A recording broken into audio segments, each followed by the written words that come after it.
L'orthographe, c'est un problème pour toi?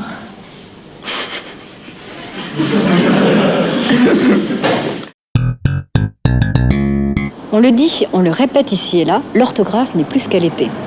À partir de là, on pourrait classer les individus en général, et les élèves en particulier, en deux catégories. Ceux que cela laisse indifférents et qui ne trouvent pas grand intérêt à ce genre d'exercice, et les puristes, amoureux de la rigueur et du sans-faute. L'orthographe vécue comme un sport ou comme la maladie du siècle. Mais ce serait oublier les jeunes qui vivent mal cette forme d'échec, que la dictée à haute dose ne guérit pas et qui collectionnent mauvaises notes et annotations négatives dans ce domaine. L'orthographe, c'est un problème pour toi?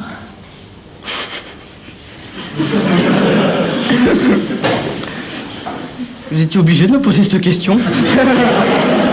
Parce que quand on sera grand, on sera obligé de s'en servir, les orthographes. Alors, c'est pour ça que, oui, je trouve ça important. C'est pas mon point le plus fort. C'est pas ton point le plus fort. Ça veut dire quoi? Que je suis nulle. Ah ça non, c'est l'enfer ça. Je sais que c'est important, mais j'arrive pas à me concentrer sur la façon d'écrire. Depuis que, à peu près le CM1, l'orthographe, c'est pas mon fort, j'ai jamais été fort.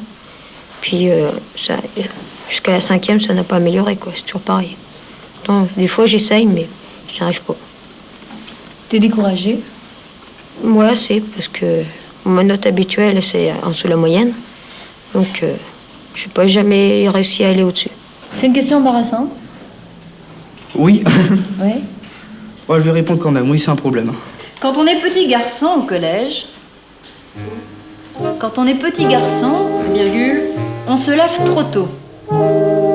Je t'en supplie, point sur lui, fais-moi confiance. Je suis l'esclave. La dictée, c'est quelque chose de rituel. C'est une sorte de grand-messe du français. Il n'y a pas de bruit dans une classe pendant une dictée. Même chez des élèves qui sont dans d'autres occasions très dissipés, il n'y a pas de bruit et il y a une volonté de faire attention, de se concentrer, qu'on abandonne dès que la dictée est terminée.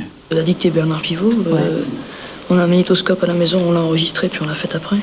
Ouais, t'avais fait combien de fautes? 17. Parce que t'es encore pas mal, non? Tes parents l'ont faite? Oui. Ouais, et eux, ils avaient fait plus de fautes que toi? Non. Non, t'aurais aimé? Oui. Est-ce que t'es bon en orthographe? Oui, c'est bon.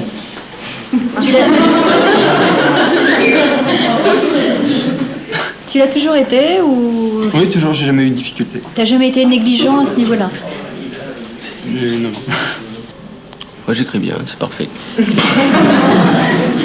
Moi, je n'ai jamais eu de problème en orthographe, alors... Quand on lit une copie où il y a plein de fautes d'orthographe, c'est pas agréable à lire. Moi, j'ai ma sœur aussi qui est en 5e et puis elle fait des fautes vraiment horribles. Mais quand je vois au bout de 5 fautes, j'arrête la lecture parce que je trouve ça abominable.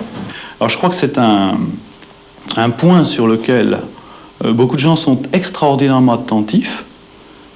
Je pense qu'ils s'illusionnent énormément sur les capacités réelles que les gens des générations précédentes avaient.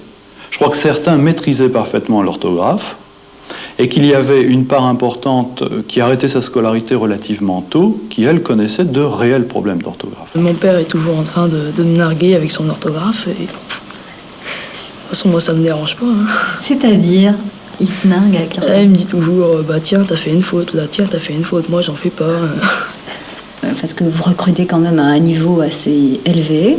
Est-ce que les problèmes sont importants quant à l'orthographe? Ils sont tellement importants et ils paraissent tellement préoccupants que depuis maintenant 4 ans ou 5 ans, nous avons inscrit comme première épreuve de sélection au concours d'entrée à l'école une dictée et des questions de grammaire. Une dictée piège?